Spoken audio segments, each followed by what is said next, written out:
안녕하세요. 오늘 저희가 좀 깊이 들여다볼 자료는요. 한 30세 여성분의 파산 사건입니다. 이 파산 관제인 작성한 보고서를 바탕으로 할 건데요. 네, 이분이 어떻게 8억 원이 넘는 빚을 지게 됐는지 그 과정과 현재 상황, 핵심 내용을 좀 짚어보겠습니다. 자, 그럼 바로 시작해 볼까요? 보고서를 보니까 시작은 한 5년 전이네요. 부동산 분양사무소에서 영업사원으로 일을 시작하셨는데 근데 그때 분양했던 상가 계약이 취소되면서 이걸 좀 어쩔 수 없이 떠안게 된 거군요. 이게 결정적인 것 같아요.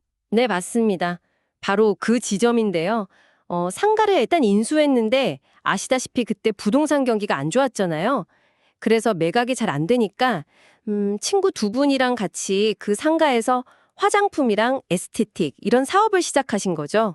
아, 직접 사업까지. 네. 근데 이제 안타깝게도 이 사업마저도 손실만 커지면서 결국은 접게 되신 거예요. 이 과정에서 재정 상황이 확 안 좋아진 걸로 보입니다. 아하, 상가를 떠안는 것도 부담인데 직접 사업까지 시도했다가 잘 안 풀렸군요. 참 쉽지 않았겠네요. 그렇죠. 그래서 결국엔 이 상가 때문에 생긴 대출 이자 이걸 감당 못하게 되고 상가는 경매로 넘어가고 파산 신청까지. 네, 맞습니다.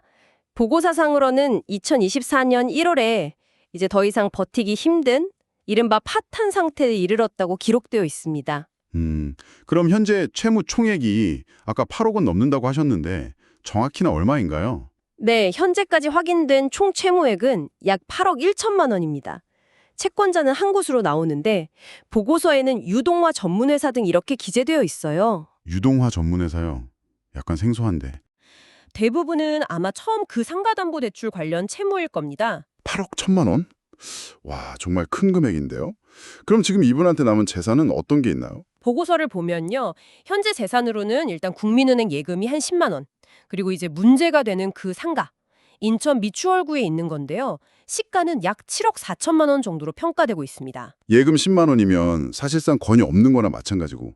네, 그 10만 원은 이제 파산법상 6개월치 생계비로 볼 수 있는 소액이라서요.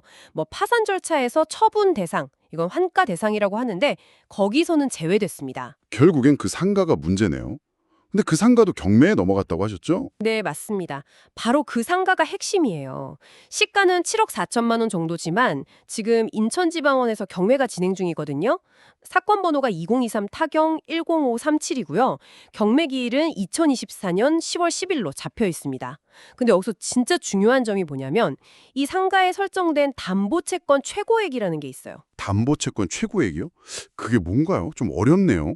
아, 네. 쉽게 말하면 채권자가 이 상가를 담보로 돈을 빌려주면서 나중에 혹시 문제가 생겨서 경매로 넘어가면 이 금액까지는 우선적으로 받아가겠다라고 설정해 놓은 한도액 같은 겁니다. 그런데 이 최고액이 7억 7천만 원이 넘어요. 아, 상가 시세는 7억 4천인데 최고액은 7억 7천이라고요? 네, 그렇죠.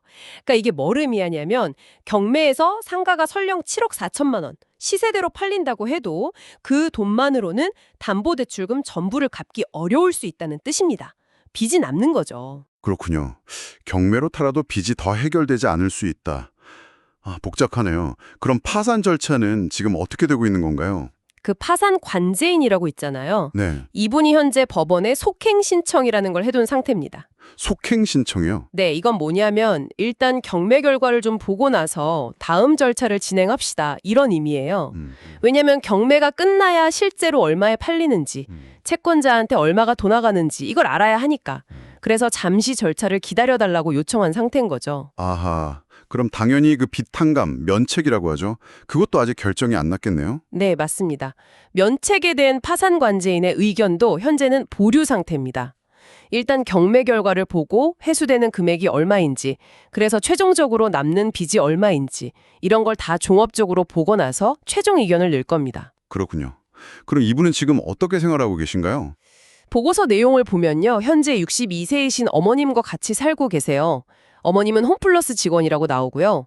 어머님 명의의 전세주택에서 무상으로 거주하고 있고 본인은 월 100만 원 정도 버는 일용직으로 일하고 있다고 합니다. 아, 다행히 뭐 과거에 다른 파산이나 회생 신청 같은 걸 한 적은 없으시고요. 네, 그런 기록은 없다고 나와 있습니다. 자, 오늘 이야기를 좀 정리해보면 부동산 분양 영업 중에 정말 어쩔 수 없이 떠안게 된 상가 하나가 한 개인의 삶을 이렇게까지 크게 흔들 수 있구나 싶네요. 그 무리한 상가 인수가 결국 사업 실패로 이어지고 감당 못할 빚으로 쌓여서 결국 파산 신청까지. 참 안타까운 30세 여성분의 이야기였습니다. 네. 현재 진행 중인 그 상가 경매 결과가 앞으로 면책 여부를 결정하는 데 정말 중요한 변수가 될 것 같고요. 그렇죠. 이 보고서가 단순히 한 개인의 안타까운 상황만을 보여주는 건 아니라고 생각해요. 몇 가지 좀 생각해 볼 점이 있는데요. 특히 한 번에 큰 재정적 결정, 그게 부동산 투자든 사업이든 간에요. 그 결과가 개인의 삶에 얼마나 큰 파급력을 갖는지, 이게 무슨 도미노처럼 연쇄적으로 영향을 줄 수 있다는 걸 정말 명확하게 보여주는 것 같아요. 맞아요. 그리고 또 하나는 7억 원이 넘는 자산, 그러니까 상가가 있어도요. 그게 당장 현금화하기 어려운 부동산이고 또 경매하는 이런 복잡한 절차에 묶여 있을 때는 개인이 얼마나 취약해질 수 있는가, 이것도 좀 보여주는 사례가 아닌가 싶습니다. 듣고 보니 정말 한순간의 선택, 그리고 외부 요인, 경기 침체 같은 거요. 이런 게 복합적으로 작용한 결과네요. 이게 단순히 한 사람의 어려움이라기보다 어쩌면 현재 우리 사회가 안고 있는 문제의 한 단면을 보는 것 같기도 하고요. 네, 그런 면이 있죠. 그래서 마지막으로 이런 질문을 좀 던져보고 싶습니다. 만약에 이분이 법적 절차를 잘 마무리해서 면책을 받게 된다면요. 그 이후에 다시 경제적으로 자립을 해야 할 텐데, 과연 어떤 사회적인 지원이나 시스템이 필요할까요?